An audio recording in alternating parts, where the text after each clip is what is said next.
Today, we're talking with the Amplitude team about how to make planning outcome-oriented, inclusive, and fun. And yes, it can be done. You can have fun during planning, and we'll learn how today. My name is Katie Chambers. I'm a FigJam advocate here at Figma, and I'm delighted to introduce you to our Amplitude team. So we have Will, who's a principal designer, Jenny, who's a design manager, and Weston, who's a senior product manager. And with that, I'm going to kick it over to the team to provide a little bit more of an introduction, and we'll dig in from there. Cool. Will, do you want to kick us off? Yeah. So my name is Will. I've been at Amplitude for a few years. I work closely with Jenny and Weston. Jenny? Hi, everyone. I am a design manager at Amplitude, and I've been here for about 5 years. So I'll hand this off to Weston. Everybody, super excited to be here today and present with Will and Jenny. My name is Weston, and I'm a product manager at Amplitude, and I work closely with Will and Jenny. So I'm going to go ahead and share my screen here. And guess what? It's us again. Yes, double intro, everyone. We are so excited to be here representing Amplitude. Shout out if you guys are a customer. We'd love to talk to you about our product later. But we're here to talk about the role of FigJam in our annual planning kickoff process. So first, let's open with annual planning, and let's take a moment to appreciate and make fun of annual planning. It's kind of the season where we put aside time to think about strategy, expectations, and aligning teams. And the reality is that we love it and we hate it. Like all orgs, I think we face the ultimate challenge, which is how do we balance autonomy and alignment? Because the holy grail that every team wants, every leadership, every group, EPD group, is how do we tap into the true potential of the whole team? Now, the hard part of building effective organizations is finding this balance. If we control too much, we limit the size of our ideas too early. And if we don't control enough, we end up creating unaligned, unintentional silos and truly missing out on the incredible impact of full-scale collaboration. And so the next slide is that we have a challenging conundrum for all of the EPD orgs to puzzle over. And so let's talk about how we iterated on our annual process this year, tackling those problems. This year, we leaned into design facilitation. So welcome to our team story, where we wrapped up annual planning with a flurry of design-led workshops on FigJam that we then printed out and turned into some classic art school-esque design tours. I gave EPD, the entire EPD team, leadership, executives, ICs to come together and discuss ideas big and small. And so this true story is about how did we do this? And so a secret, like anything else, is that it's just another problem to solve. And so therefore, let's apply some design principles. So introducing our handy dandy familiar double diamond, the entire process was around bringing teams together and activating them. So I'm going to walk through just the first step, which is strategic buy-in. So here's a simple framework that y'all can borrow, but this is really tackling the first thing that I mentioned, which is autonomy and alignment. So step one, shared goals. What is leadership trying to accomplish? What are the teams trying to accomplish? And truly nailing this is finding the mutually beneficial like Venn diagram of like what everybody wants to accomplish together. And the second step is creating boundaries. Like, well, what is just enough clarity for people to understand what the desired outcomes are? And lastly, and the most important phase, is leaving space for teams. Sharing the how is how teams can adjust to define how they solve their own needs. Like if you control too much here, that's when you can really stifle creativity. So let's see some specific examples about where we began. Number one, shared goals. So for us, leadership actually only really had one thing. Well, they were like, we have an entire year to develop a roadmap. What we really want to accomplish during this time is to inspire everyone and generate excitement. And teams really wanted to explore big ideas and interface with people that they didn't normally work with. And so this brought us to our design tour. So making our work visible was really important for us. So we we're super extra over here, where we literally printed out giant parts of our fig jams and put them on the wall. Like, we know it's a little extra, but we did it. And this allowed people to walk through tangible artifacts generated from fig jams. Sorry, Will. Go to the next one. Now, the boundaries. So how do we carefully constrain, I think, what we're trying to accomplish? And so we met with all the VPs of product, heads of design, product operations to define high leverage areas and to define the timeline. So if you go to the next slide, you can see that the step one was just simply clearing 3 days. Like, we want these 3 days, give it to us because we're going to do those things. And then the next step was actually working with the leads and the VPs to highlight areas and breakout sessions. Next slide. Around potential areas that we can gather and excite people around. Like, what are some of the most high leverage things that we could repeat by bringing everyone together? And I unblurred the particular one that Will and Weston are going to deep dive on. So just stay tuned for that. And so lastly, we have leaving space. Now, this is truly sharing the how. And the reality is that only teams can truly understand what they need to be successful. And so we let teams make it their own. And this is the crux, I think, of how FigJam helped us. So for today's focus, we're going to be diving deep in the most participated workshop of the 8 to 10 that we held, that held more than 30 people, and that created, I think, an extremely inspiring presentation at the end of it. And so with that, I'm going to hand this off to Weston, where he's going to walk through the next phase of how did we bring the teams together. Awesome. Thank you so much, Jenny. And so here we are. How do you bring the team together? So like Jenny said, we kicked off this discovery process by leaving space and providing folks with the opportunity to input. And then the next part of getting towards the draft plan here is actually this definition process.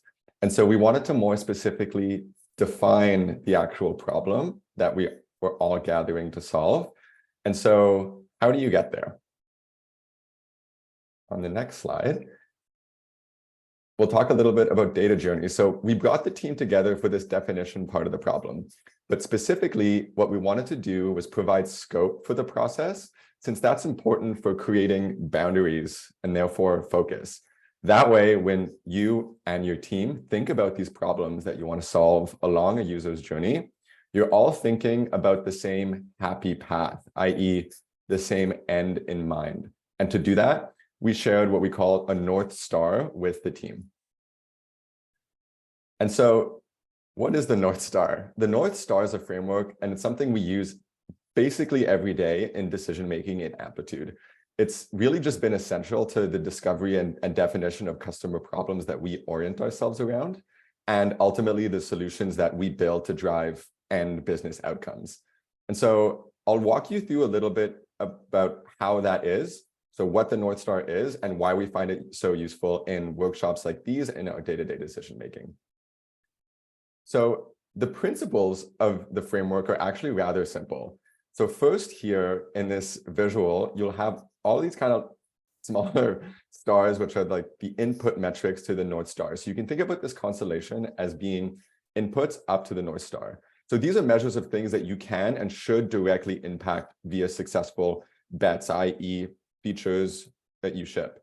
So we think of these inputs to the North Star along, for example, the lines of breadth, depth, and frequency of engagement by our users. So let's say you're Spotify, for example, you could think of the depth angle as percentage of users that maybe create personalized radio playlists, i.e. dig into the value add features that you provide. And then ultimately you have the North Star metric that you and the team ladder up to.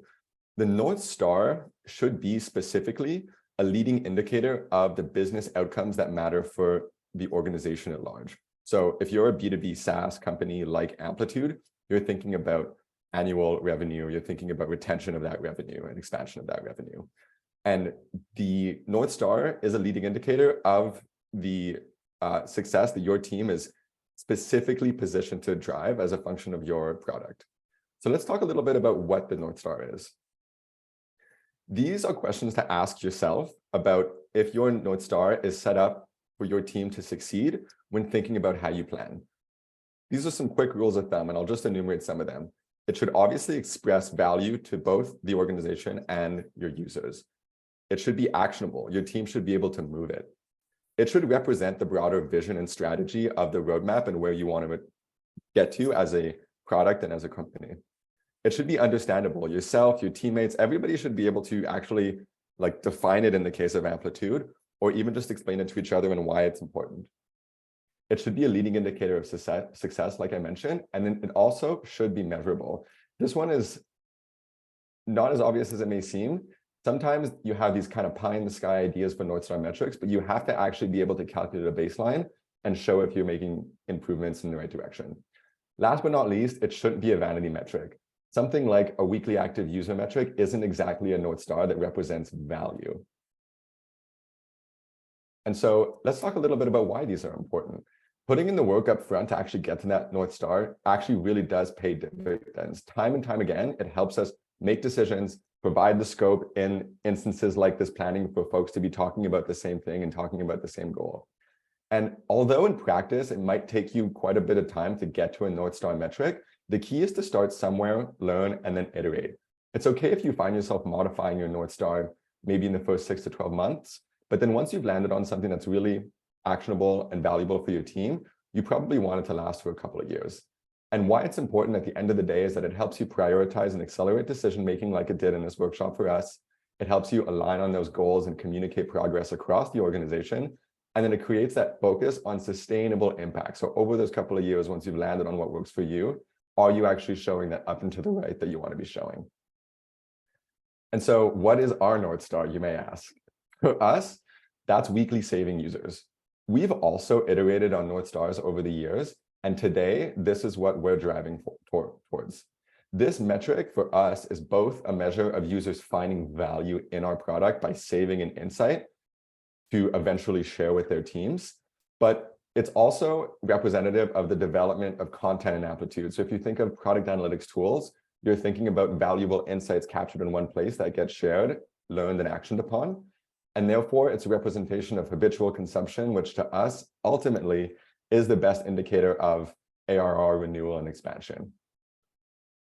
And so the next step here is to just make a plan. So how do you make that plan to move a metric? It's actually pretty easy. You leverage your team's experience.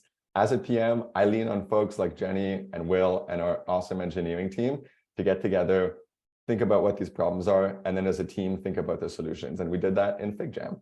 I'll kick it over to Will to tell you a little bit more about how that happened. Cool. Thank you, Weston. So we got permission to do these workshops as a part of planning. We have the metric that we care about impacting.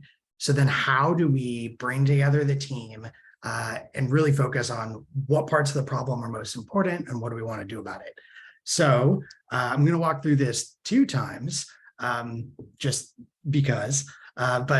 So if you dump all of the strategy memo, all of the company goals into a FigJam board, and then maybe illustrate what your specific product area is about, or like what is that user journey, you put all this together and you can go over this context with your team. And so in a workshop where you want to be getting ideas from folks, you really want to be spending 1/3 of your time at most covering the bases and getting the lay of the land for people. You want to spend 2/3 of the meeting time focused on generating ideas together, discussing those ideas, and making sure that everyone has a chance to share their point of view. So let's say that you have, you have your metric, you have your workshop, you get a ton of ideas, you're done, right? You just, submit this to the rest of the leadership team. No. So you are really only at the beginning of this process when you bring the team together for the first time to discuss the problems that you want to solve. After that workshop, you're really only here in the middle. You have to do some synthesis. And so taking those raw ideas, grouping, theming, and prioritizing those ideas, then you can end up with structured, synthesized ideas. And this is what basically becomes your draft plan for your team. And so this process happens kind of behind the scenes. You can do it on your own. You can leverage your PM friends to help, but following through after the workshop is very important. So after you have your draft plan, you go into the meeting with all the other teams and you discuss your plans, you get some feedback, people ask questions, why are you doing this over that? So you take all your notes, you go back to your team with your draft and you say, okay, this is what we heard. And so now let's refine this together. Let's figure out what do we really want to do in the coming quarters. And so to do that, you're going to have another workshop. And so I'm going to show you, I have actually here a sort of working template. We're going to go into this in detail, but we did 2 workshops as a part of this planning process. And so I just talked about the first one briefly, but we're going to go into pretty deep detail on the second one. And we'll be sure to publish this to the community and send it out afterwards. But yeah, let's get into it. So just showed you this template. Going into the solutions workshop, the very first thing you want to do if you want to have a super kick-ass workshop with your team, sorry for cursing, is you want to have a warm-up at the beginning of the meeting. This is really critical. We kind of did it in this webinar. You basically want to have a chill environment set up with some music playing while people are coming into the meeting.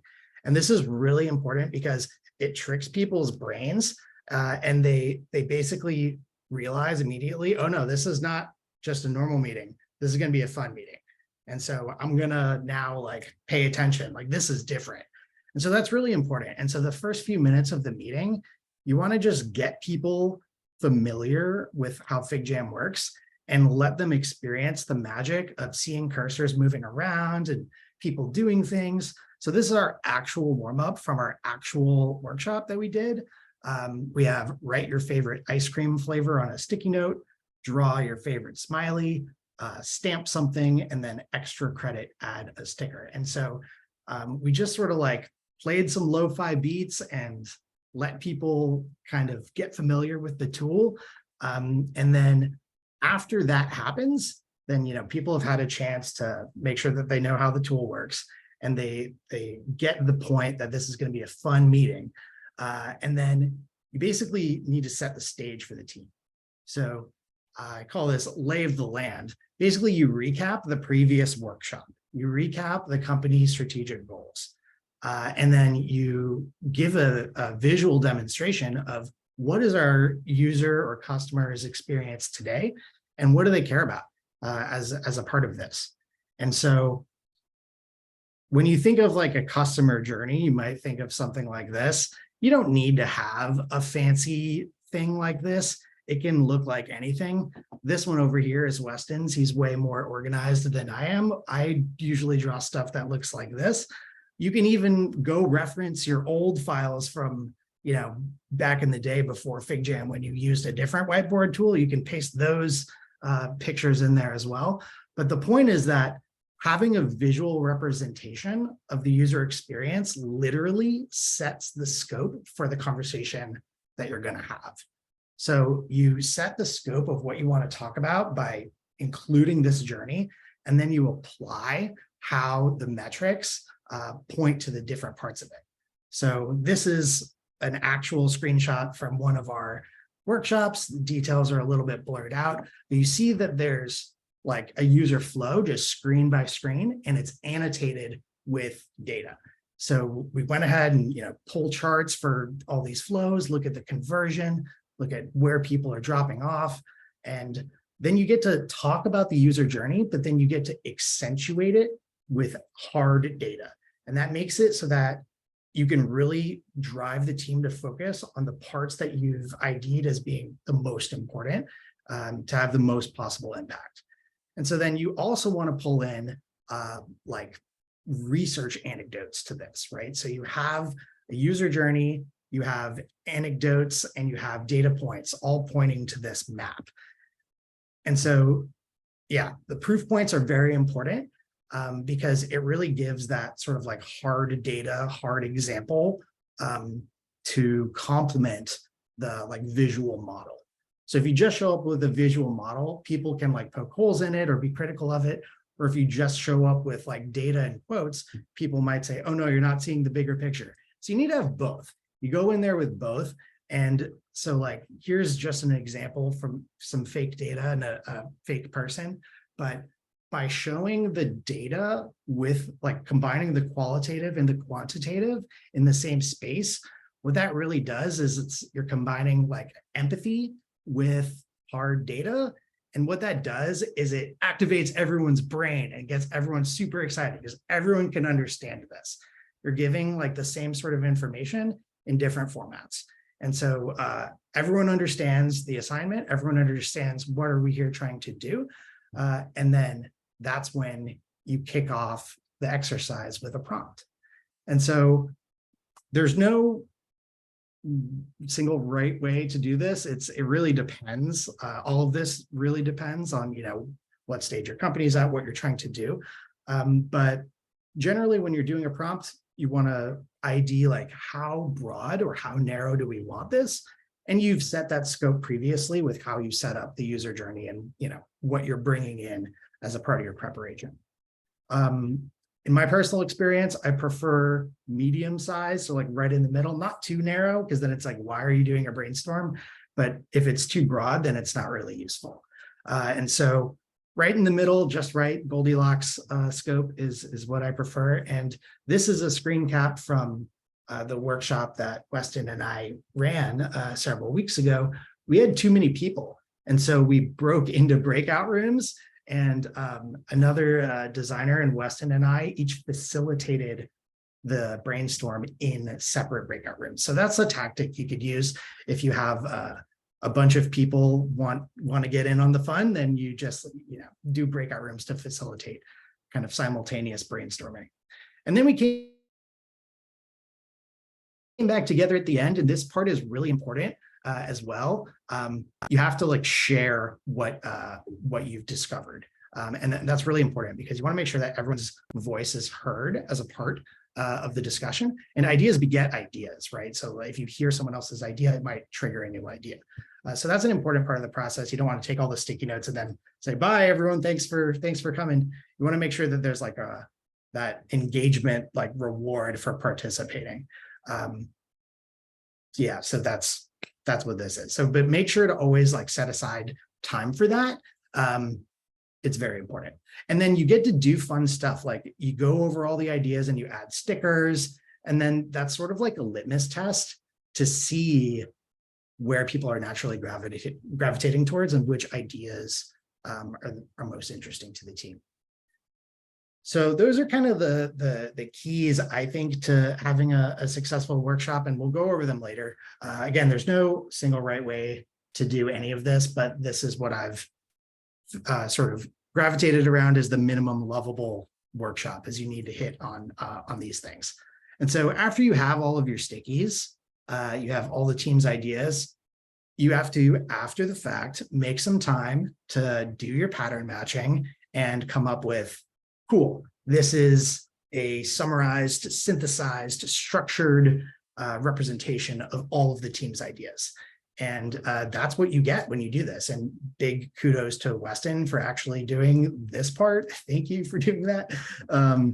But yeah, so once you have all the team's ideas, then what, right? And so what we actually did was bonus round of mocking up all of our favorite concepts and then sort of presenting it to the company as a part of our kickoff. It's sort of like a fun rah-rah type of experience, which was pretty cool.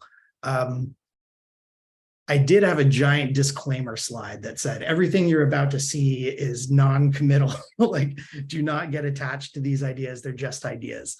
But yeah, that's basically how we did it, with a series of workshops across many different teams, all happening at the same time. After Jenny described how we got strategic buy-in, we did a bunch of these workshops, came together, shared our plans, and then did a bunch more workshops afterwards. And then, ended up with some plans that we're really excited about, where everyone felt like they got to have their input. So the end result of this is you have alignment on the problems that are most important for your business to drive the metrics that are most important. A ton of potential solutions, stuff that is, you have like all the ideas, and then, just general excitement and good vibes. People like to work together. Collaboration is fun. And so as designers, we have the opportunity to lean into design facilitation and doing these things, leading these types of exercises, to have more fun at work and have better outcomes. So I have a little asterisk here, and I already mentioned my disclaimer joke at the presentation we did, but plans should change based on learnings, right?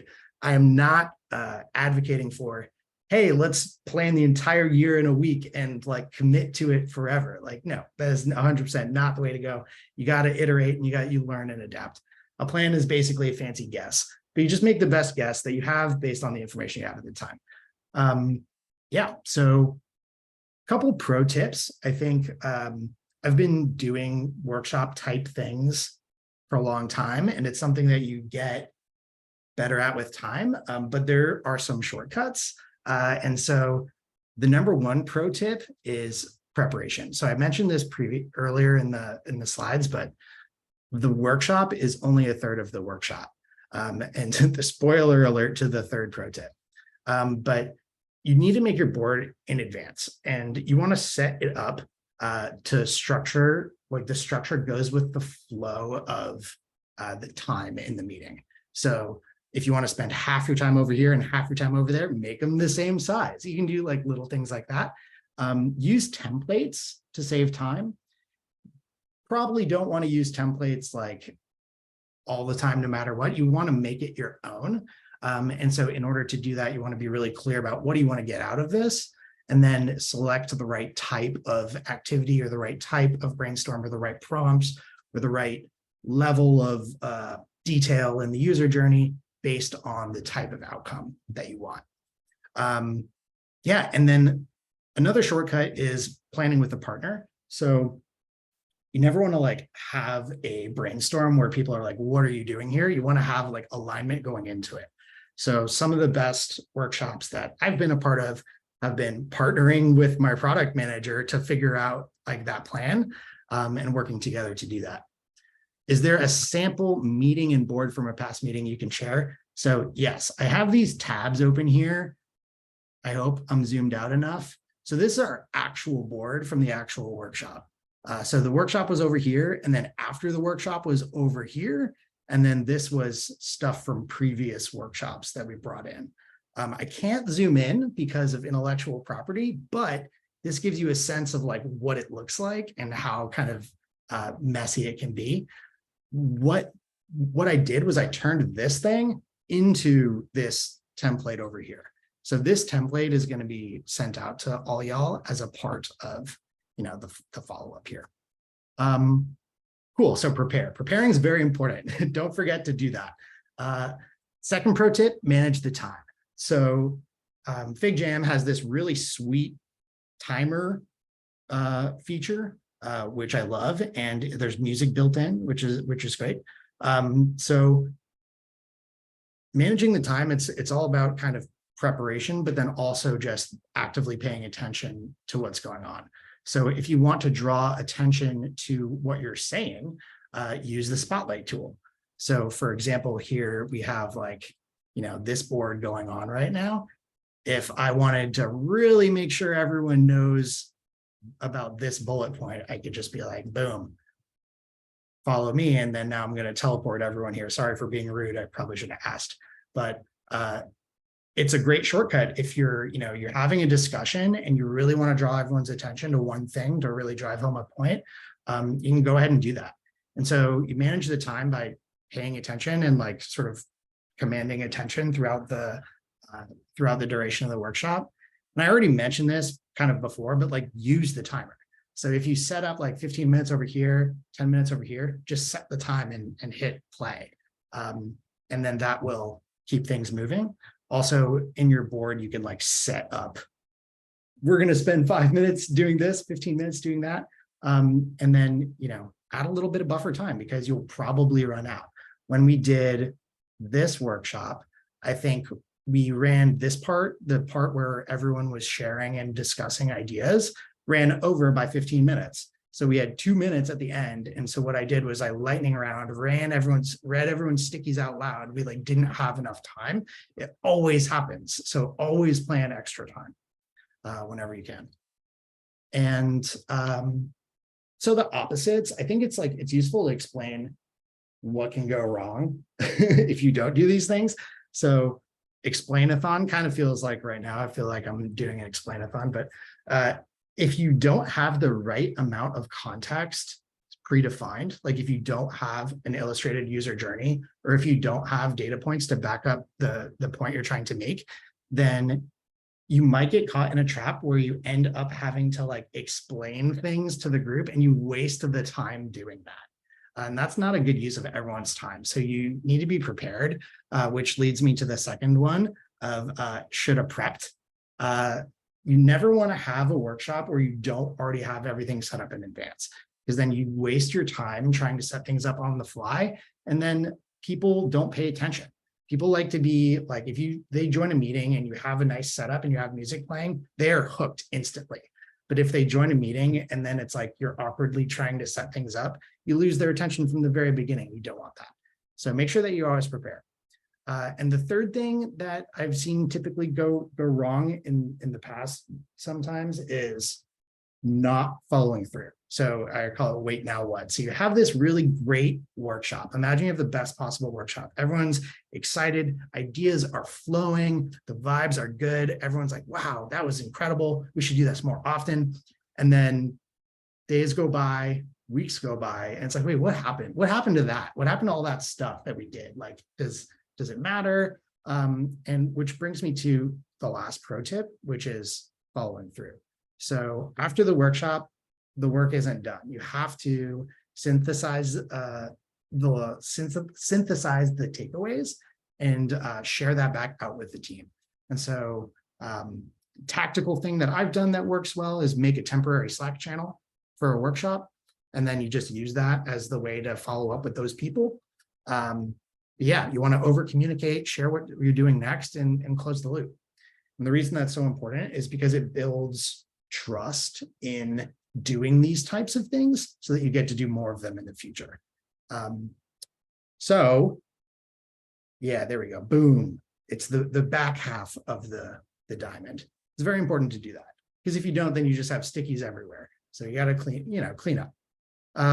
So in conclusion, to kind of wrap up, we covered a lot of stuff, but Jenny told us about how she went and advocated for the design team and got buy-in for doing this type of stuff as a part of planning, letting it be messy and fun.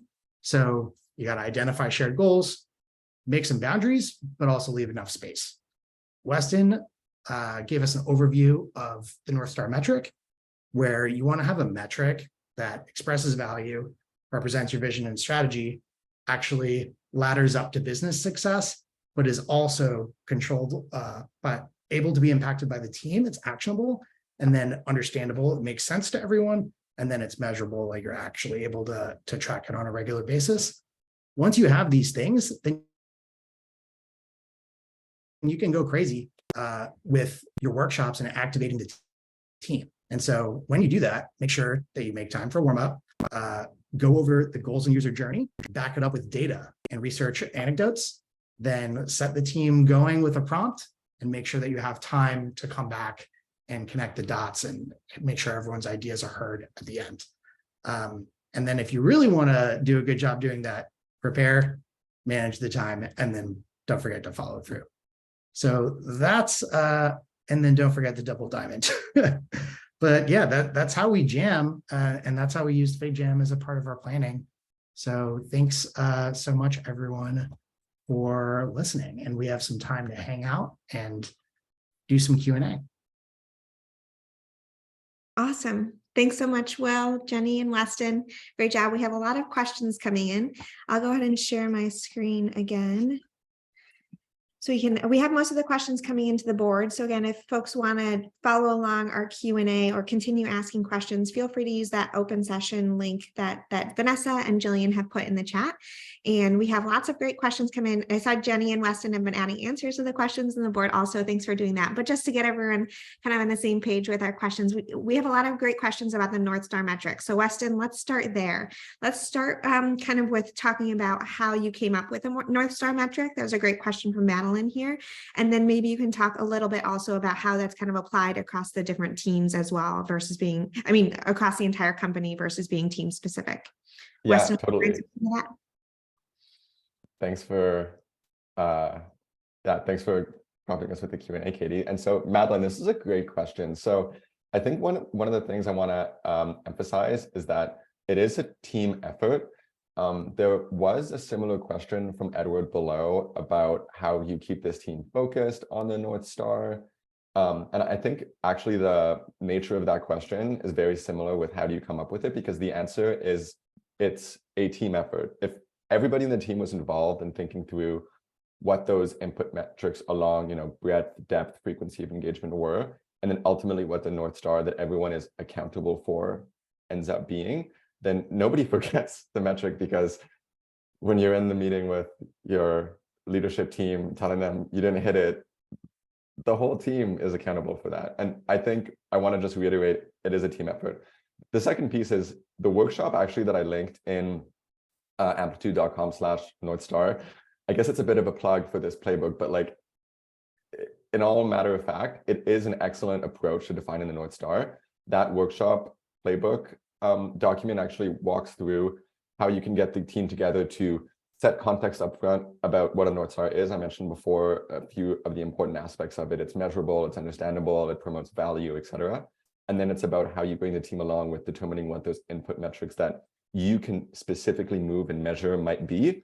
And then ultimately, how do you connect those input metrics to these lagging business success metrics via a North Star? And so it is a workshop that you have to bring the team along for. The last and third thing I'll say is we have iterated on this ourselves. So WSU, weekly saving user, is actually relatively new for our team. That's why it's kind of exciting to talk about. Recently, we had changed it from weekly learning user, and learning basically means that you developed a piece of content and someone else looked at it. It wasn't as easy to understand. I don't think everybody had a solid grasp of like exactly how it was defined, but it was important. And I think that was actually part of the reason we learned that we should move towards something that everybody has a clear understanding of what it is and how it drives value. And so we've seen, for example, that this weekly saving user metric we are now moving towards is like a really strong leading indicator of the things we care about. So hopefully that wasn't too long, but those kind of three parts touch on the answer. You hit on a bunch of questions we had here. And also I love your kind of advice that it might take a little bit of a while to find at the beginning. So don't be afraid to iterate. And that was a great example of kind of how y'all did that. Were you able to give any examples of input metrics for specific teams that kind of ladder up to that North Star metric? Oh, yeah. I mean, I'll try to do a little bit of that with telling you everything we measure. Of course. I will say that like we have this company North Star metric we literally all talk about every week in a Tuesday meeting, all hands. But every one of our like product pillars, so we have an analytics product, an experiment product, audiences product, and data product. They have their own pillar North Stars, but they actually relate to WSU. An example of an input metric, for example, that Jenny, Will, and myself care about are what we call broadcasted learnings in our product. And so that's the idea that like somebody has saved a piece of content and it's been viewed by someone else. So that's in reference to like the breadth of engagement maybe along that angle. So that's something that like if we ship something, it is more than likely to move in one direction or the other. And that's a good leading indicator of eventual saving behavior. Yeah, fantastic. Thanks for sharing those examples. Helps bring that to life a little bit more to help people understand how to think about their input metrics as well. Okay, we're going to switch gears away from our North Star metric and talk a little bit about sharing those files, a little bit more around the workshopping. So this person has a great question. How are you thinking about sharing work with non-designers in your FigJam files versus bringing them into design? And do you prefer storytelling in one versus the other? I'm not sure. Maybe Will, you want to start out with that, and then Jenny or Weston, if you have thoughts, you can come in as well. Yeah, for sure. Sharing work with non-designers is a everyday thing because most folks are non-designers, right? And so how do you share and talk about your work outside of like the design file is, it's a constant thing to be thinking about. The way that I do like workshop type things with folks is you got to just get them into the board, right? And so you use an open session and making an open session link and dropping that in and say, hey, everyone, click this link, get in here, and we're going to talk about this thing. It works every time, like 100% of the time. That's what we're all doing here, right? It's working now. And so, you can do this with your team. It's easy. In terms of like design, like files though, like maybe like in Figma, I think, sharing Figma links is like, that's its own thing. I think, I go for the public links to make it easy. It's kind of like a version of open session. But yeah, I mean, a lot of the times we just do screen caps and throw it in Slack. Like Scrappy is good. But I think for bigger sessions like this, where you need like preparation, yeah, it's just do an open session link and prepare your board, and it runs itself. But yeah, storytelling on that, I think, yeah, storytelling is way better, I think, on a canvas. It's like whiteboarding, and it's like a stream of consciousness, and you can kind of, I think the facilitation tools help, like Spotlight is really great. Yeah, that's my point of view. Hopefully that answers questions. I have a couple thoughts here. So from my perspective, when I talk about it with other like group engineering managers, like group product managers, the pattern that we see is every time you put a mock in front of a non-designer, they pull it apart. They're like, why did you make this? What problem are you solving for? Where does it come from? Like there's almost like a level of like mistrust whenever something is in, the more high fidelity it is, the more people question it. So for us, when we talk about sharing designs with FigJam, it's like we spend so much time setting the context and the why that we really only review the files after, I think, or like share designs after everyone is coming from the same foundations. And we found that like by sharing all the context, like designers don't actually want to be the holder of all of the ideas. We actually want to share the experience of idea generation. So by arming non-designers with the data, the context, the current experience, for example, they're able to join us in the idea generation phase as well. Yeah, I think just like, it depends on what you mean by work, right? It's like, when you say sharing work, like, what does that mean? Is it sharing like the process of determining what work to do, right? Because that's the real work, right? It's like making mocks is easy, but figuring out what to make is the real thing. And so bringing everyone into that process as early as possible is super critical. That's super helpful context, and maybe easy for you, Will and Jenny, not easy for us non-designers, but I hear you for sure. The planning is so much of the work and making sure you're designing the right things.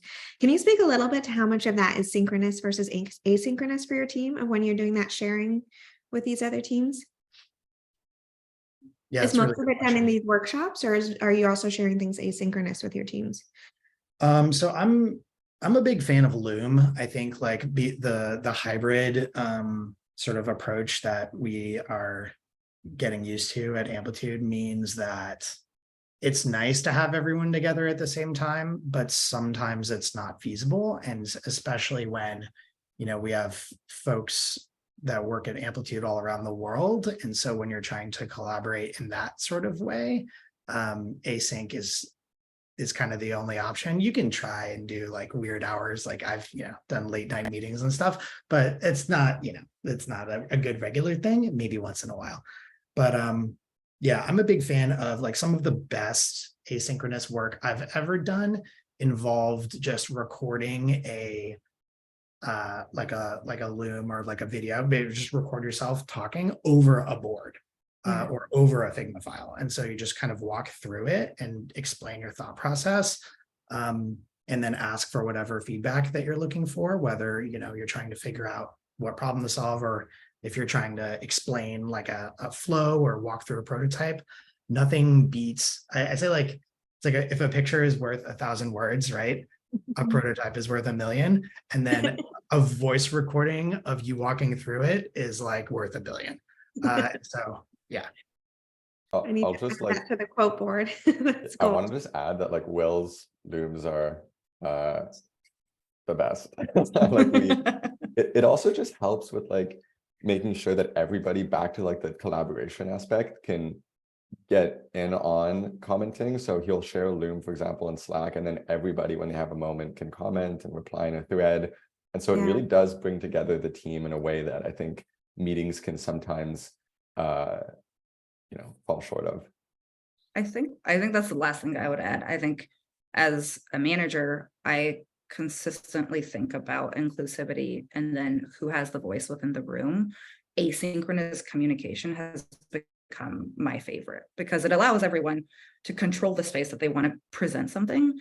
And for people who are more introverted, who want to have time to think about how they respond or relook at things like over and over again, and be thoughtful about their response, it's been phenomenal. And then the last thing I'll say around asynchronous and like meeting time is that the thing that is missing around asynchronous communication is that the officiality of like, well, this is ready to go, like this is dev ready.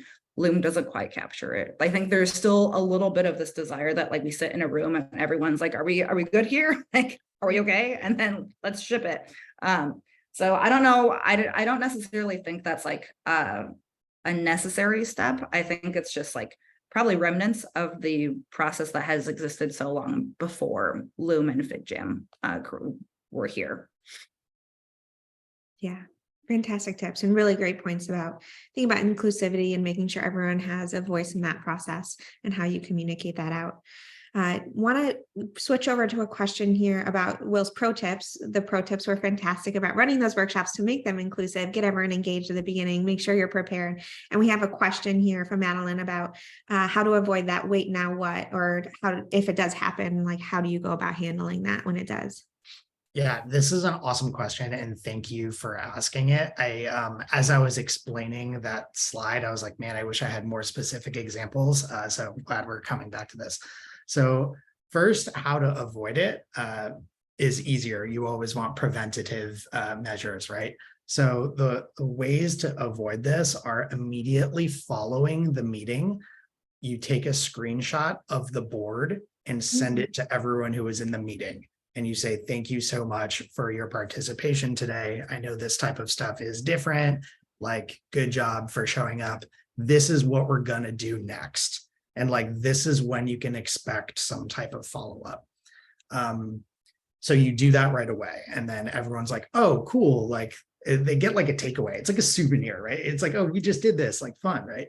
And then, it's on you to actually do the thing. And so, if the promise you make is, we'll follow up at the end of the week, or like next week, let's review kind of like what we learned or whatever, then you just have to do that. And then, the sooner, like, double pro tip is schedule the meeting or whatever, like, just lock it in, like whatever the next thing is, and make sure that everyone sees it. In terms of like course correction, I think I have like a specific example. I'm not going to screen share my Slack, but I did this recently. And what you do is you just do it and apologize. So what I said was, sorry about the delay. Here is some overdue follow-ups, like this is what happened and this is what's happening next. And just like do it as soon as you can, I guess. If the worst thing that can happen is like that people lose trust in like leveraging design processes to do this type of work and then revert to like, the way that they're used to doing it. So yeah, just, communicate openly and just set expectations and then do what you said you're going to do. Yeah. Love those tips. And I love the tip of communicating right after the meeting to just like immediately close out, having a souvenir from the meeting. It's so nice for people just to feel confident that you have control over what's happening next, and that the time they invested in that workshop was a good use of time. Great question, Madeline. And I want to just follow on from that question. We have just a few minutes left. So if anyone has any last minute questions, go ahead and throw them on the board. But I'll just follow up with one other question about managing your pro tips here. So you run out of time. You're often likely to run out of time. You mentioned this has happened to you. What do you do in that case to course correct? Did you schedule a follow-up meeting? What do you do when you find yourself running out of time and don't have time for those share outs or to get to all the prompts that you wanted to cover? I want to hear Jenny and Weston's answers too, because I know this has happened to them too. Yeah. So what do you do when you run out of time? So try to, you want to end, you can't end mid activity, right? So Right. a workshop, it's like a series of mini games, and you can't like stop playing in the middle of what you're doing, or like you just can't, right? So you have to figure out how to end what you're doing. And then